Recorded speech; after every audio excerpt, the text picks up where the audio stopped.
দীর্ঘ এক দশকেরও বেশি সময় ধরে চলা তৃণমূল কংগ্রেসের আধিপত্য ভেঙে প্রথমবারের মতো রাজ্যে সরকার গঠন করতে যাচ্ছে ভারতীয় জনতা পার্টি বিজেপি। সোমবার সকাল ৮টা থেকে শুরু হওয়া ভোট গণনার সর্বশেষ প্রবণতা অনুযায়ী ২৯৩টি আসনের মধ্যে ১৮২টিতেই এগিয়ে রয়েছে বিজেপি।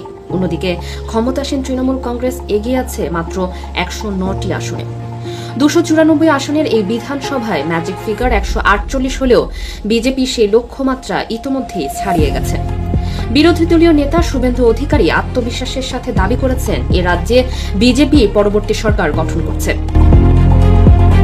২০২১ সালের নির্বাচনে বিজেপি যেখানে মাত্র ৭৭টি আসন পেয়েছিল, সেখানে এবার তাদের এই বিশাল উত্থান পশ্চিমবঙ্গের রাজনীতিতে এক নতুন অধ্যায় তৈরি করল। এবারের নির্বাচনে সবচেয়ে বড় চমক দেখা গেছে সংখ্যালঘু ভোট ব্যাংকে। ঐতিহাসিকভাবে পশ্চিমবঙ্গে মুসলিম ভোট তৃণমূলের অন্যতম শক্তি হিসেবে বিবেচিত হলেও এবার সেই চিরাচরিত সমীকরণে বড় ধরনের ধস নেমেছে। ভারতীয় গণমাধ্যমগুলোর তথ্য অনুযায়ী সংখ্যালঘুদের একটি উল্লেখযোগ্য অংশ এবার বিজেপিকে সমর্থন দিয়েছে।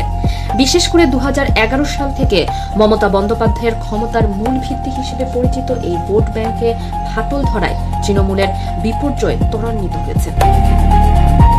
বিশ্লেষকদের মতে স্থানীয় ইস্যু, প্রার্থী নির্বাচন এবং তৃণমূলের অভ্যন্তরীণ কোন্দল এই পরিবর্তনের পেছনে কাজ করেছে।